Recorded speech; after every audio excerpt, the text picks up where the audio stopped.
I'm Mark. I was there at Vostok 5 station in Antarctica. Officially, the project was shut down due to glacier instability and loss of equipment. That's a lie. We found something that shouldn't have existed, and the truth was savage. It all started a couple of years ago in 2003. The mission, Project Geogenesis, funded by international institutes, seemed straightforward. The objective? Drill through the Antarctic ice to the bedrock in one of the oldest locations to obtain rock samples that hadn't seen the sun for millions of years. This was the holy grail for geologists and climatologists. Vostok 5 station was a temporary, yet high-tech shelter in the middle of the ice desert. 4 modules housed a team of 12. Around us was only white, silent space for thousands of kilometers, broken only by the wind and the creak of the ice. I was the senior drilling engineer, in charge of our mechanical worm, which slowly gnawed its way into the ice.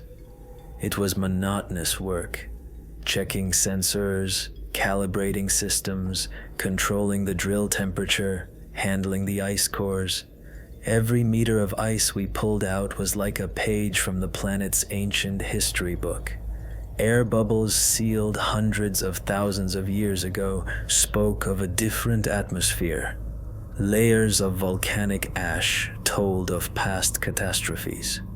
Our geologist, Dr. Evelyn Reed, could spend hours poring over these ice cylinders under a microscope, seeing something incredible in them. For me, it was just a job.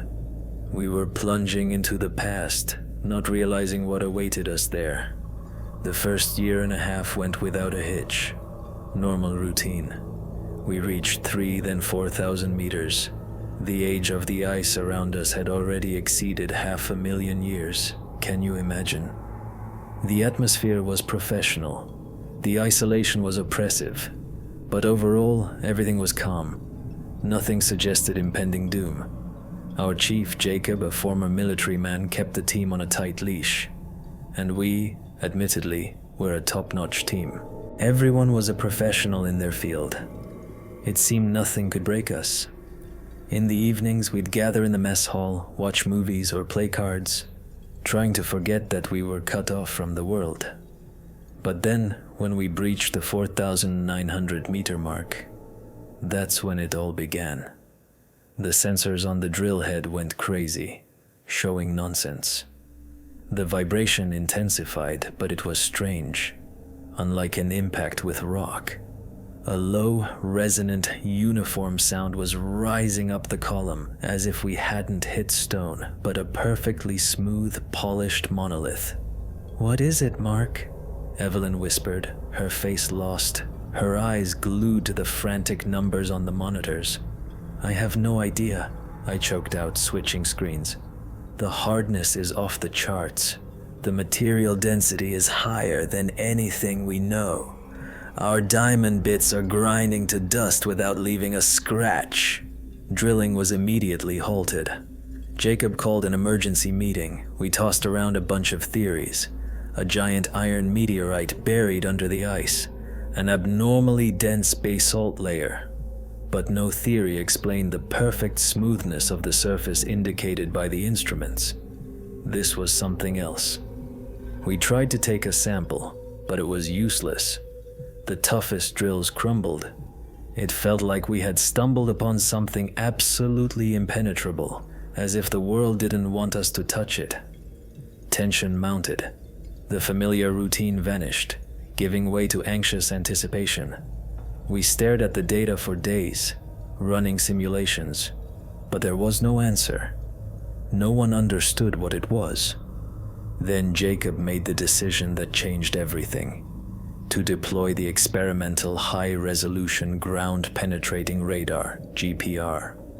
This behemoth was brought here for sub-ice relief mapping, but it hadn't been run at full power. It was capable of penetrating the ice with probing pulses to a monstrous depth and building a 3D model of what was hidden beneath us. The preparation took 2 full days. Our scanning specialist, Michael, just a kid, but a genius.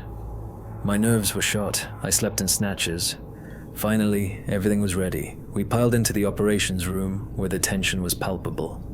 On the enormous screen, line by line, something incredible began to take shape. At first, it was a colored mess, but the more the computer processed the data, the clearer the image became. And there it was, at a depth of 5 kilometers, directly beneath us, stretched a perfectly flat plain. Not a hill or a mountain range, but an ideally smooth, polished surface. It extended into the distance, beyond the range of our scanners. This wasn't just geology, this was pure geometry. Someone or something had created this gigantic slab, buried under 5 kilometers of Antarctic ice. Evelyn calculated. The age of the ice was at least 800,000 years. That meant whatever was beneath it was even older. It became so quiet in the module that we could hear our hearts pounding. We stared blankly at the screen, realizing we had stumbled upon the impossible. Humanity in its current form didn't even exist then. No civilization known to us could have created such a thing. "What is that, for God's sake?" Michael whispered, his voice trembling. Jacob was silent for a long time, his face carved from stone. Then he slowly turned to us. "Send an encrypted report to HQ. Describe everything as it is, and wait for instructions. Until we get an answer, complete radio silence, and no independent actions." The response arrived 12 hours later, short, without unnecessary words. "Priority Alpha, continue investigation by any available means. Ensure complete information blackout. Further instructions en route." Priority Alpha, that meant the project was now completely under the military's wing. We were no longer just scientists. We had become soldiers on the front line of an unknown war. And our order was clear: to open this thing up. We had only one tool that could theoretically handle it: the experimental laser drill. It had been brought here for testing in the most extreme conditions, and its power was beyond measure. But using it at this depth? It was the risk of all risks. Any mistake could lead to disaster: melted ice, a steam explosion, the collapse of the borehole. But we had no choice. We toiled over the laser system for almost a whole week. The tension hung in the air. Everyone understood that we stood on the threshold of something monumental, something that would overturn all our notions of the world, or on the threshold of our own demise. Finally, everything was ready. I pressed the activation button. A powerful hum of generators filled the entire station. On the monitor, I watched as the narrow, white-hot beam slammed into the black surface deep beneath us. The process was agonizingly slow. Millimeter by millimeter, the laser burned through this unknown material. A day passed, then a second. We changed shifts, barely speaking. All our attention was focused on the sensors. The material yielded, but with an incredible screeching sound. It didn't melt or evaporate like ordinary rock. It just vanished, leaving behind perfectly even, seemingly carved edges. On the 57th hour of continuous operation, the pressure sensors suddenly went haywire. The readings changed drastically. A breakthrough. We were through. Beneath the slab was void. We had burned a hole just over a meter in diameter. But how long this void lasted, or how deep it was, we had no idea. The next step: launch the probe. We prepared a special robotic module, packed with high-resolution cameras, powerful floodlights, and a whole set of atmospheric sensors. It was to be slowly lowered through our opening. Once again, the entire team gathered in the operations room. The tension reached its climax. I projected the probe's camera feed onto the main screen. Slowly, centimeter by centimeter, our small scout began its descent into the unknown. The first few meters, it traversed the thickness of that same black material that made up the slab. The walls were incredibly smooth, as if someone had deliberately polished them. Then the camera broke through into open space. At first, the screen was just pitch, impenetrable darkness. Turning on the floodlights, I said into the microphone. Bright beams of light pierced the gloom, and we saw, oh gods, we saw it. It was a staircase. It began right beneath us and plunged downward into the endless blackness. Right in front of us yawned a bottomless abyss. From the blackness rose wide, perfectly even steps, carved from monolithic stone, blacker than night. Something seamless, as if carved by a non-human chisel from a single piece. The geometry was perfect, too flawless for nature, like a blueprint of the cosmos. But that wasn't the most shocking part. On the top step, in the circle of light from our floodlights, lay footprints. Non-human, long, with 3 slender, almost clawed toes, they were clearly visible in the thin layer of dust. The tracks led downward into the very darkness of the staircase. The dust was almost undisturbed. Someone or something had recently descended those eerie steps. In that moment, 2 thoughts hit us like lightning. 1. We are not alone here. 2. And even more terrifying, whatever was hiding below, knew about our presence. Jacob, our commander, immediately gave the order to prepare an expedition team for the descent. No one objected. An order was an order, and truth be told, curiosity grabbed us by the throat. It became stronger than any fear. We had to find out what was at the end of that endless staircase. It became our obsession. We didn't know yet that the descent would be a one-way ticket for most of us, one from which few would return. We prepared to face the unknown, not comprehending the true scale of what awaited us in that eternal darkness beneath the icy heart of Antarctica. The decision to descend was made. Jacob assembled a team of 4. I, Mark, was included as the chief engineer. I was familiar with all the equipment. Dr. Evelyn Reed, our science guru, came as the brains of the mission. Her knowledge of geology and xenobiology was invaluable. And of course, our shadows. Cole and Davis, 2 former Marines. Silent, focused, like coiled springs, they were to ensure our survival, carry the heavy gear, and cover our retreat. No one understood what we would face, but their presence offered at least some faint hope. We prepared like maniacs for almost a full day, checking every detail. We wore special thermal suits designed to protect against ultra-low temperatures and vacuum, although sensors indicated the presence of air. It wasn't breathable, so our helmets were equipped with a closed cycle system.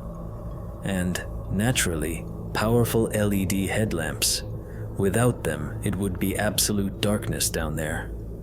Our arsenal, coils of heavy-duty rope, carabiners, safety harnesses, a compact winch, everything needed to traverse the narrow borehole. Evelyn brought her instruments, a portable MS spectrometer, atmospheric sensors, a Geiger counter, and a light GPR for feeling out the walls. We had to maintain constant audio and video communication with the station. Jacob stayed above, coordinating every step and remaining the only thread connecting us to the world of the living. The descent began at the dawn of the polar day, but for us, diving into eternal night, it didn't matter. The sun would never reach the abyss where we were headed. I was first. Tying off the rope, I slowly lowered myself into the meter-wide hole burned by the laser, as if into the belly of the earth. The borehole walls were terrifyingly smooth, icy to the touch. 5 kilometers of ice overhead. The thought was oppressive, squeezing my temples, whispering of madness. And then, having passed through the thickness of that black slab, I found myself in the void. I hung on the rope in the pitch, impenetrable darkness. Turning on my headlamp, I snatched the top step of the staircase from the gloom. I unclipped, secured the safety line, and gave the signal. Go. One by one, Cole, Davis, and Evelyn descended to me. And there we were, 4 of us, standing on this unearthly creation on the steps leading into the abyss. The first thing we did was look up. The small circle of light from the borehole seemed like a lonely star in the boundless sky, our only beacon, our only way back. And then we looked. We descended deeper and deeper. Our 4 flashlights desperately tried to pierce the profound darkness, but they never reached the bottom. The staircase just plunged into the abyss, lost somewhere in the impenetrable blackness. And the most terrifying thing, the silence. Absolute, dead, crushing. You know, on the surface there's always background noise. A breeze, a creak, some distant hum. But here, zero. Sound didn't just fail to reflect off the walls. It seemed to simply sink into them, absorbed by this sinister black stone. The air was like a tomb, motionless and icy, about -30 degrees Celsius. Evelyn checked the atmosphere. 70% nitrogen, percent oxygen. The rest, argon and neon. Too many inert gases, but seemingly breathable. We decided to remove our helmets to conserve the batteries of our breathing systems, but kept them close, just in case. The footprints on the dusty step looked even more terrifying up close. 3 long, slender toes, each with some semblance of a claw at the end. Bipedal, judging by the placement, but its gait and the size of its foot. Nothing even remotely similar exists on Earth. Evelyn cautiously collected some dust, and we began our descent. Cole led the way. I was right behind him, then Evelyn, and Davis brought up the rear of our procession. We moved slowly, measuring each step, placing our feet on those wide steps. The stone beneath us was strange. Not slippery, but somehow tenacious, porous to the touch, although it looked perfectly smooth. Evelyn tried to scan it with her portable spectrometer. The device just beeped and reported an error. "I don't understand," she muttered, rebooting it. "It gives no readings at all, as if the material completely absorbs the radiation, reflecting nothing. That's physically impossible." The first flight, exactly 100 steps, was behind us. Then a square platform, 10 by 10 meters, and another 100 steps. The architecture here was terrifyingly monotonous and utterly alien. No railings, no decorations, no signs of wear. Just perfect, cold geometry. Nothing living. And then, on the 5th platform, when we had descended about 150 meters from the entrance, it began. First, a terrible crackling filled our headsets. "Team, how do you hear me?" Jacob's voice started to break up. "You have strong interference on the line." "Hearing you intermittently, Jacob," I replied. "Repeat." "Loss of video signal. Anomalous field." That was the last we heard from him. The communication simply cut off. We tried to call him again and again, but the only answer was the hiss of static. We were alone. Almost immediately after, the screen of my GPR went dark. It just shut down. I checked the power, rebooted. Useless. The device was dead. "They shut everything down," Cole said in a strained voice. "All our scanners." He didn't say they broke. He said they shut down. And in that formulation lay a terrifying truth. Something down there was actively counteracting our presence, cutting us off from the outside world. We became blind and deaf. Only the flashlights in our eyes remained. We held a short brainstorming session. Davis immediately suggested, "We go back. We're without communication, without navigation. Any further is pure suicide." But Evelyn disagreed, and there was a chilling logic to her words. "Go back to what? We don't know what this field is. What if we can't climb back up either? The only way is down. We must understand what we've run into here." We didn't know if the winch would work. If some unknown force had disabled our electronics here, it could do the same to the equipment up top. The decision was made. We continued the descent. Hours turned into an eternity. Flight after flight, platform after platform. We had long lost count, 1,000 steps. 2, 3. We were plunging deeper and deeper into the belly of this planet. The exhaustion wasn't only physical, it was crushing from within. The very atmosphere of this place was ancient, silent, hostile. It felt as if these walls were watching our every move. The black stone, like a sponge, soaked up the light of our headlamps, and the darkness was always a few steps away, ready to swallow us should the beam shift even slightly. When we had descended, by my estimate, about 800 meters, the structure of the staircase suddenly changed. The flights became longer, the steps wider. And finally, we emerged onto a massive platform, the size of a small football field. Here, the staircase seemed to end. And in the very center of this, we stood in a gigantic hall, its scale lost in the impenetrable darkness. Our powerful flashlights were useless, dissolving into the bottomless void. Right in front of us loomed a colossal, incomprehensible structure. We could only make out its massive base, ascending into the light-swallowing blackness, concealing its true dimensions. It was of a purely organic nature, alien to Earth, with a smooth and riddled surface, veins and knots, reminiscent of petrified wood or a colossal bone. It curved, creating an impression of antiquity and otherworldliness. Cole and Davis instinctively raised their weapons, scanning the perimeter.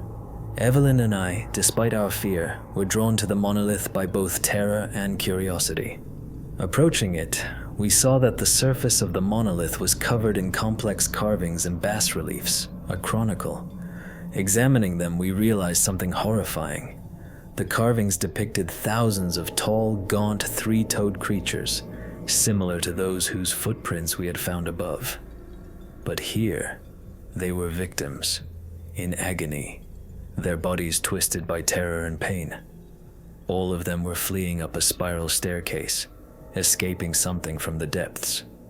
With chilling clarity, it dawned on us. The staircase was an evacuation route, a mass escape. We were walking in the opposite direction, straight into the jaws of whatever these creatures were fleeing from in frantic terror. A feeling of dread squeezed my chest. At that moment, from the pitch darkness behind the sculpture, from the depths where we were heading, came the first sound that shattered the silence. A protracted, low, bone-chilling screech. It grew louder, relentlessly approaching from the passageway. Everything became clear. We had intruded not into a dead city, but into someone's home or hunting grounds. We were not explorers. We were prey. The screeching sound paralyzed us.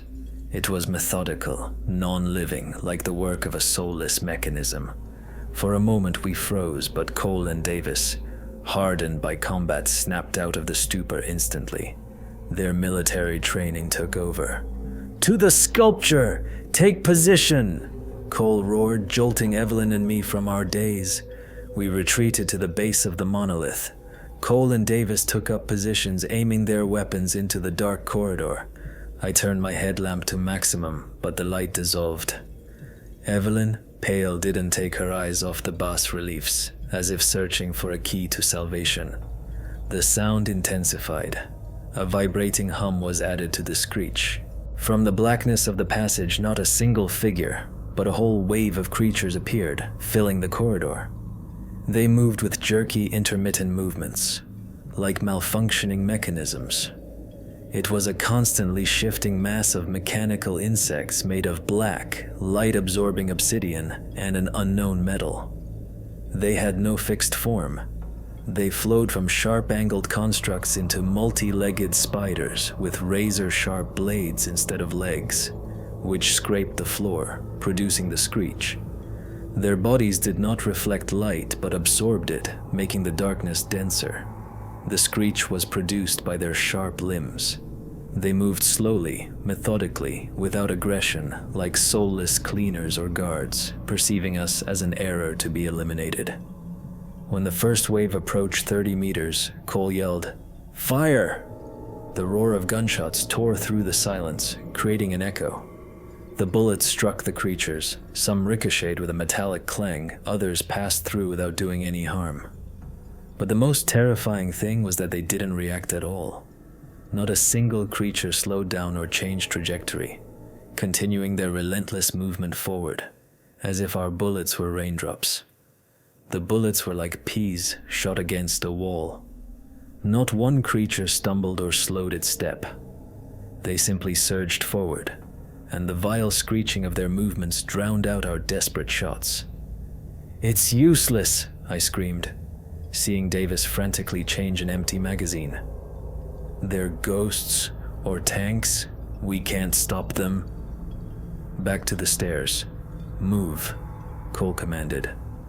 In that moment, all our scientific craving for discovery, all that interest in the unknown, it was all swept away as if by the wind.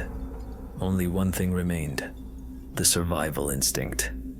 And it screamed in my head, "Run!" We bolted.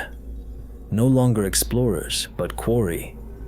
The panicked dash across that enormous platform to the saving steps seemed like an eternity.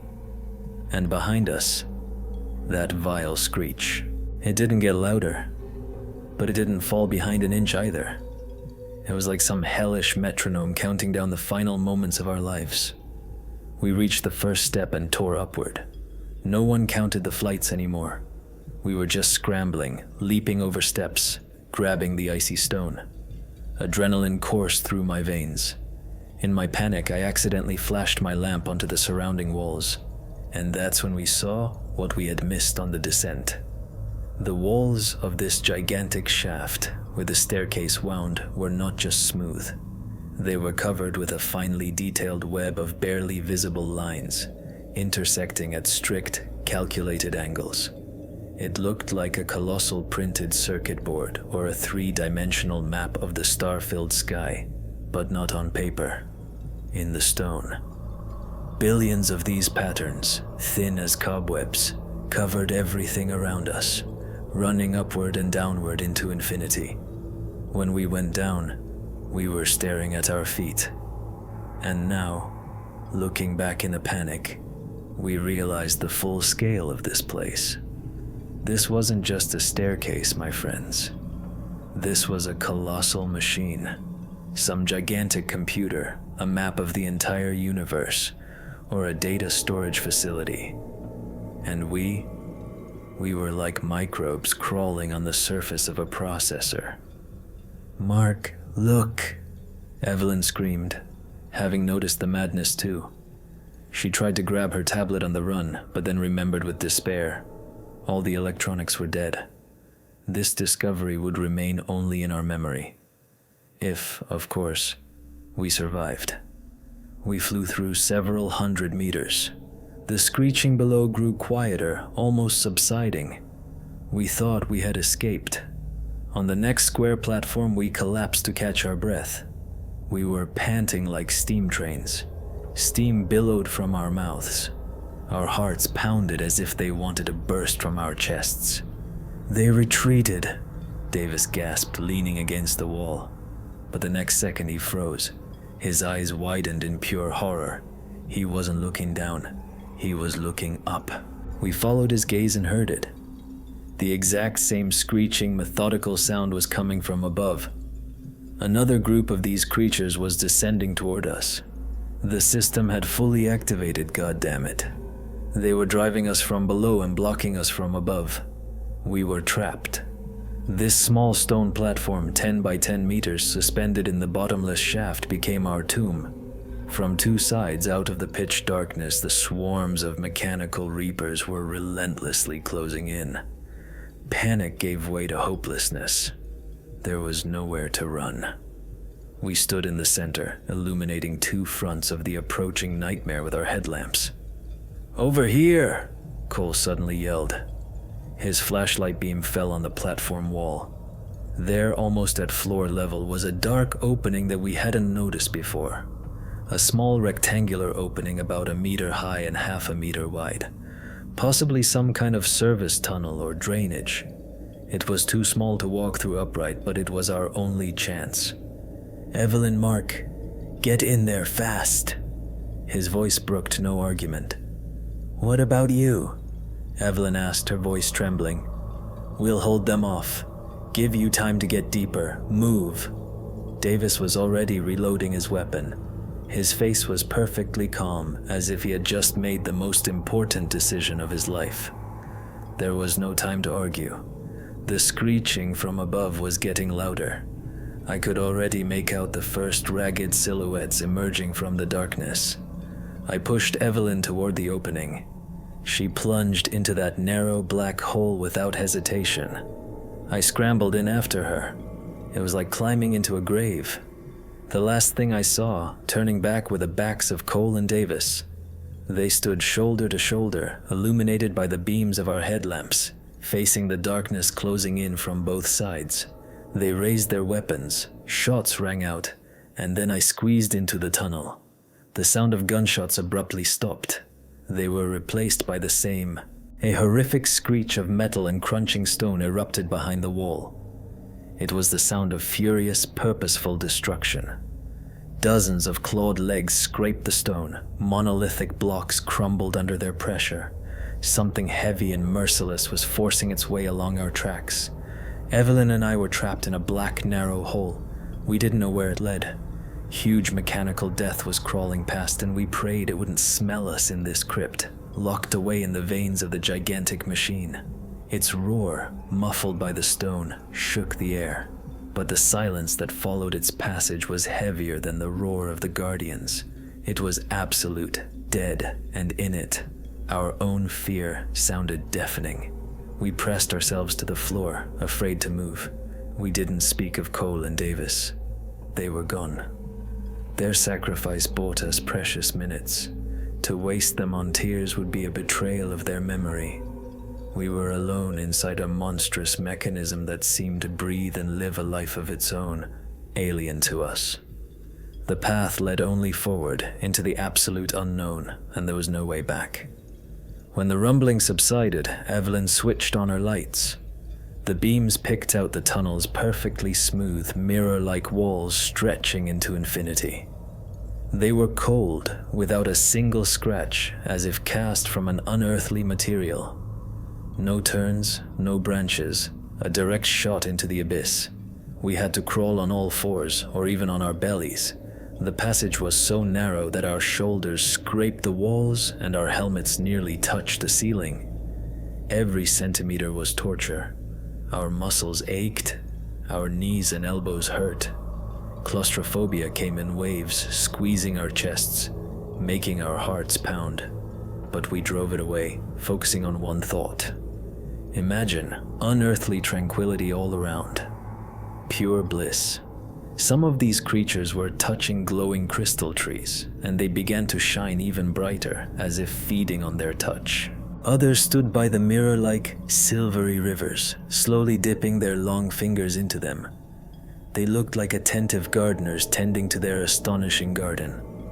Their civilization? Oh, it wasn't about our technology, not at all.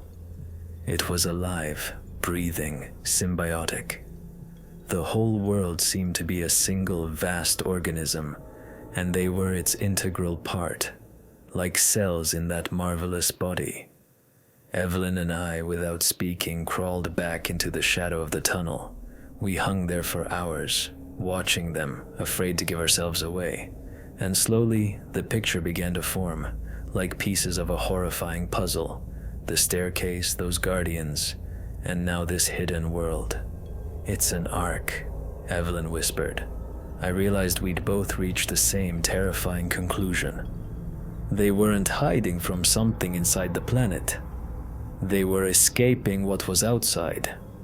A glacial period, or something worse that happened on the surface. They built their own autonomous world to weather the catastrophe. And the guardians we met? They weren't monsters or jailers. They were an immune system. an automated protocol designed to find and destroy any contamination, be it biological or technological. They guarded the sterility of their ark from the outside.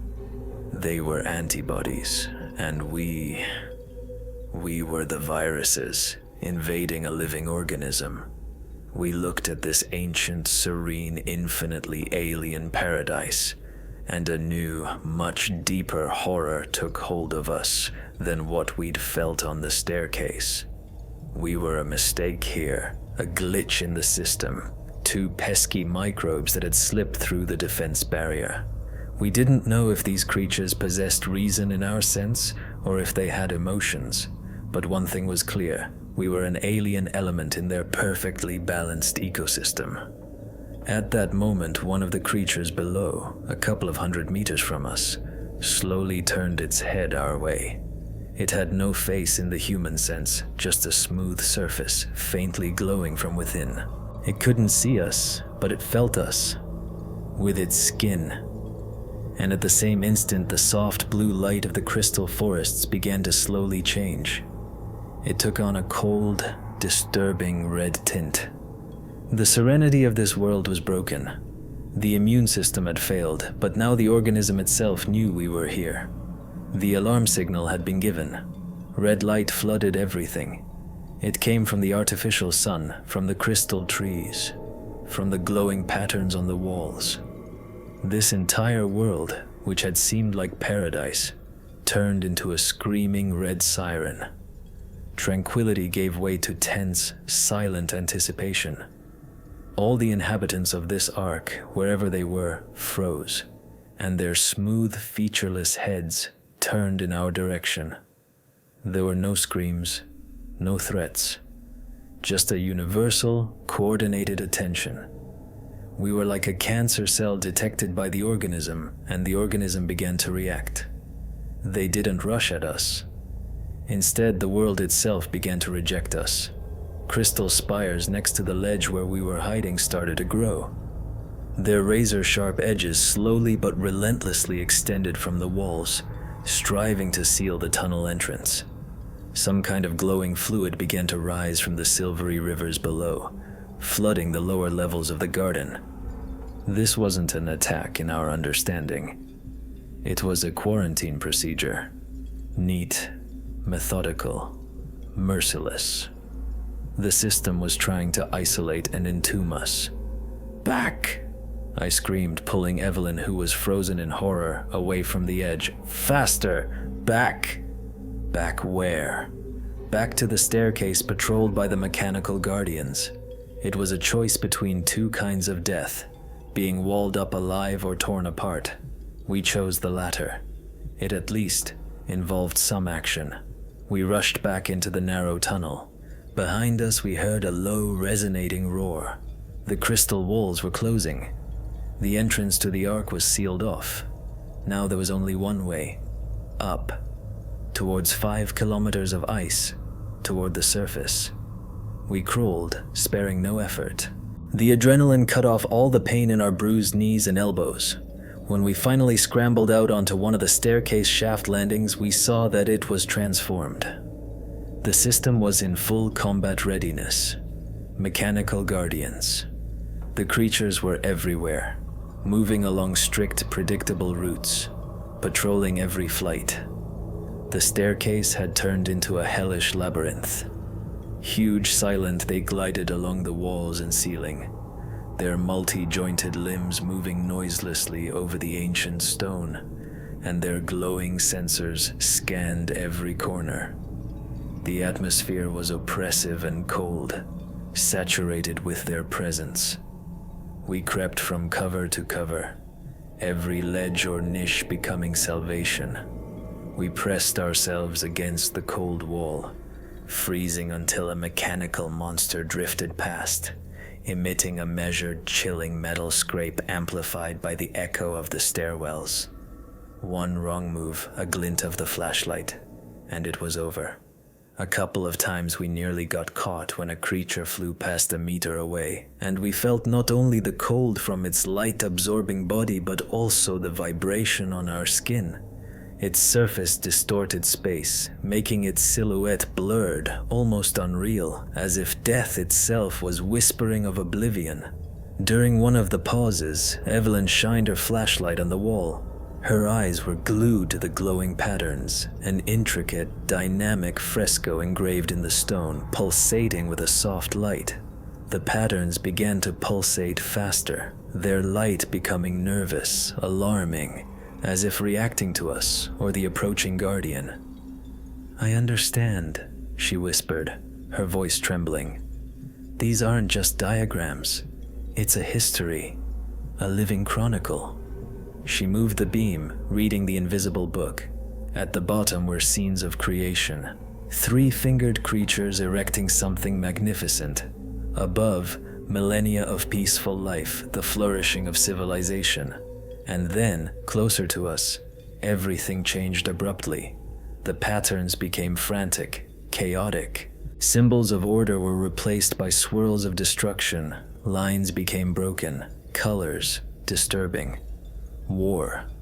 The bas-reliefs showed not only the three-fingered beings with faces twisted in horror, but also something huge, formless, that came from the cosmic abyss. A creature devouring stars and worlds, leaving a cold void. The Ice Age wasn't the cause of their flight, but a consequence of its arrival, an echo of a destructive force that had altered the climate. They built the Ark not from the ice, but from it. An ancient cosmic predator, an all-consuming darkness. Our expedition, by breaking the ice and shattering their defense, might have become a beacon, drawing its attention once more. We hadn't just found an ancient civilization. We may have signed the death warrant for two worlds, ours and theirs. The horror of what we had done injected new strength into us. The fear of death was replaced by the existential terror of what we had awakened. We scrambled up, step by step, flight after flight. Time dissolved into an endless ascent. We moved on sheer will, adrenaline, and desperation, not feeling our burning muscles or bursting lungs. Finally, after this torment, we saw the curve of the tunnel to our drill hole. There, like a beacon of hope, hung the cable that connected us to life. Almost there. Evelyn was on her last breath, having injured her leg during a sprint to evade a patrol. She was barely dragging herself, every step in agony. I carried her on my back for the last flights, not feeling tired, only a burning desire to get her out of here. As soon as we stumbled into the icy corridor toward the drill hole, a growing, furious scraping sound echoed behind us. It had noticed us. The Guardian was moving at a terrifying speed, its joints creaking and whining, echoing off the walls. There was only time for one. I, without a second thought, clipped Evelyn's carabiner to the cable and slammed the lift button. "Go!" I screamed. She slowly floated upward, toward the saving circle of light, and I turned to face the utter darkness from which the Guardian was advancing, its glowing sensors already visible. In my hand, I gripped Evelyn's heavy geological hammer, a useless piece of metal against such a nightmare. But I had to buy her time, just a few seconds so she could get out. Next was the official report. Dry, unemotional. Incident at Vostok 5 station. Author, Mark Graham, senior drilling engineer, the only survivor. They found me in a state of profound shock at the edge of the borehole 36 hours later. No mention of hallucinations or paranoia. Dr. Evelyn Reed, they wrote, perished during emergency ascent due to equipment failure. Equipment failure not because I left her, wounded, alone with death. The bodies of Cole and Davis were not recovered and are presumed missing. Not a word about them being torn apart at the very beginning. The Geogenesis project was immediately and finally terminated. Vostok 5 station was evacuated, mothballed, turned into a dead monument to our madness. The borehole was liquidated under an emergency protocol developed for doomsday scenarios. It was filled with hundreds of cubic meters of fast-setting polymer concrete. then permanently welded shut with a multi-meter steel plate, as if trying to lock up something alive. The scale of the measures significantly exceeds standard preservation procedures. All data and samples were seized and given a clearance level I would never see. They sealed up our nightmare, hid it from the world. But it's only a postponement. The cosmic predator doesn't forget. Sooner or later, it will come for what we woke up. Our expedition was under a cloak of absolute secrecy, officially never existed. Every team member signed dozens of non-disclosure agreements, and our identities were erased from all official databases. We worked as phantoms at the edge of the world, in a place marked on maps as unexplored territory or permanent anomaly, where satellites don't fly and no human foot treads. It was an icy wasteland where the horizon merged with the sky, and the only landmarks were our own shadows and the aurora borealis. Officially, we only discovered interesting but impractical geological anomalies, magnetic disturbances, inexplicable gravitational field fluctuations, unusual minerals that could be attributed to rare terrestrial compounds, and seismic activity inconsistent with the region's tectonics. Our reports were meticulously edited to avoid raising extra questions, and any deviations from the norm were explained by lack of data or equipment errors. But I know the truth, and it gives me shivers. I can still feel that cold and the oppressive silence that seeped into me, becoming part of my soul. These aren't just memories. It's an imprint, a brand that cannot be washed away. I wake up at night choking from invisible pressure, hearing echoes of that guttural roar that once drove us mad. My dreams are an endless spiral descending into the abyss, where something unspeakable waits. The borehole that was liquidated wasn't just filled in. It was an operation comparable to building an underground bunker for protection against a nuclear strike. Hundreds of tons of reinforced concrete mixed with special polymers, multi-layered steel gates several meters thick, impregnated with an alloy that neutralizes unknown radiation. That's what the official papers said. In reality, it was a desperate, almost ritualistic act of sealing. We worked non-stop, driven by invisible fear, knowing that every minute of delay could cost us everything. We installed autonomous monitoring systems, designed for decades of uninterrupted operation, transmitting data on the slightest vibrations, changes in temperature, pressure, and even microscopic fluctuations in the electromagnetic field. All this under the guise of preserving the object for future research, but the true purpose was clear to everyone who saw the horror in our superiors' eyes. But it wasn't to prevent someone from getting inside, to stop them from stealing valuable minerals or secret technology. Quite the opposite. It was needed to stop it from getting out, to ensure no one could exit, to ensure that no one could exit from there. This thought pulses in my head like a tolling bell, reminding me of the fragility of our world. It all began with drilling into the permafrost, where ancient ice deposits held the Earth's history. The goal was noble and purely scientific. Paleoclimate, searching for unique microorganisms, studying geological processes.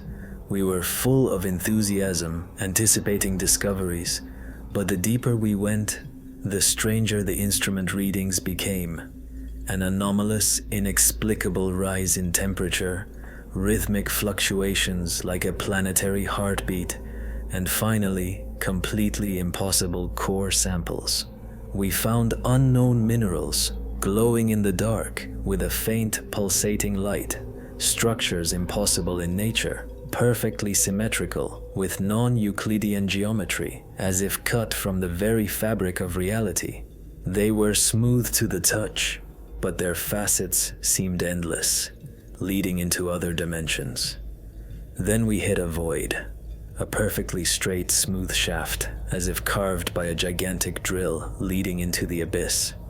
Searchlights capable of illuminating a football field couldn't reach the bottom. Their beams simply dissolved into impenetrable darkness.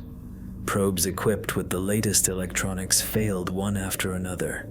The electronics shut down. The cables snapped as if bitten by an invisible force. The few data we managed to retrieve were meaningless. Just noise, static, sometimes sounds. A low guttural hum that didn't transmit through speakers but penetrated directly into the brain, causing nausea, unbearable dizziness, and panic terror. Those who listened to the recordings raved, saw nightmares in broad daylight, their sanity slowly but surely crumbling. The first group of 3 elite speleologists, the best of the best, descended into this abyss. They were equipped with state-of-the-art technology, trained to survive in the most extreme conditions. They were on the line for only a few minutes. First, enthusiastic shouts about an incredible find, about a miracle that would change all perceptions of the world. Then panic, fragments of phrases about light, movement, something that shouldn't be. It wasn't just fear. It was an animal terror that chilled us to the bone. The last sound was an inhuman scream, full of agony and despair, abruptly cut off, as if someone had turned off the sound. When we pulled up the cable, all that remained was molten metal and scraps of gear. The people were gone. No trace, no blood, just the void that had swallowed them. Then hell began. Cold emanated from the borehole, a cold that pierced to the bone even at -50 degrees Celsius. It wasn't physical cold, but a feeling of absolute vacuum, sucking out life, warmth, and hope. People changed before our eyes. Insomnia, inexplicable irritability, strange, vivid, and frightening dreams they couldn't recall, but which left behind a feeling of deep anxiety.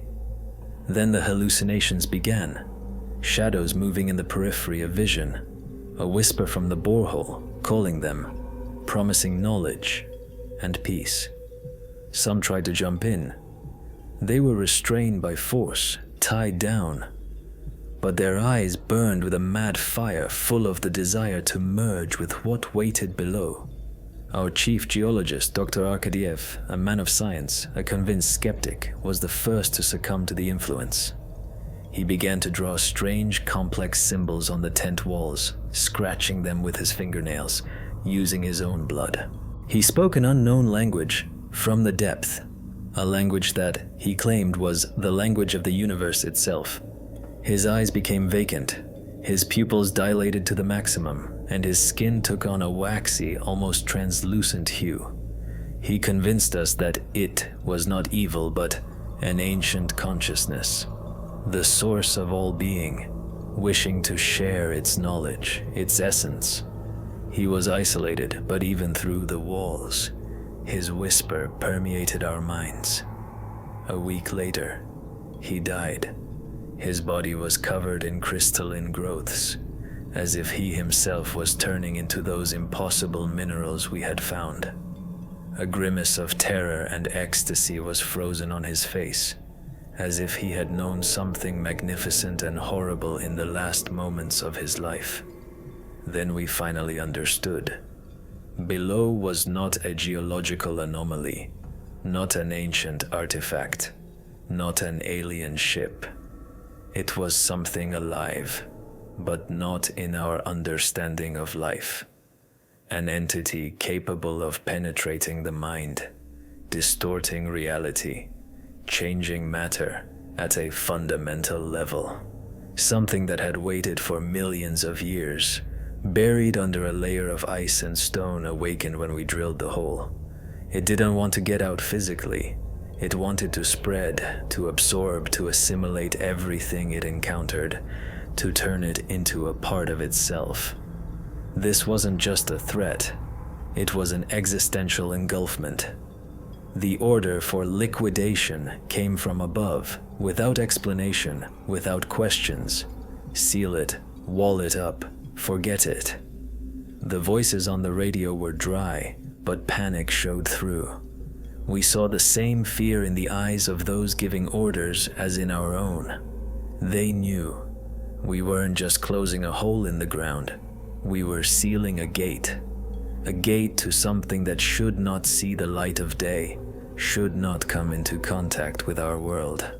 The operation was carried out in a hurry but with maximum diligence, as if we were trying to stop the imminent end of the world.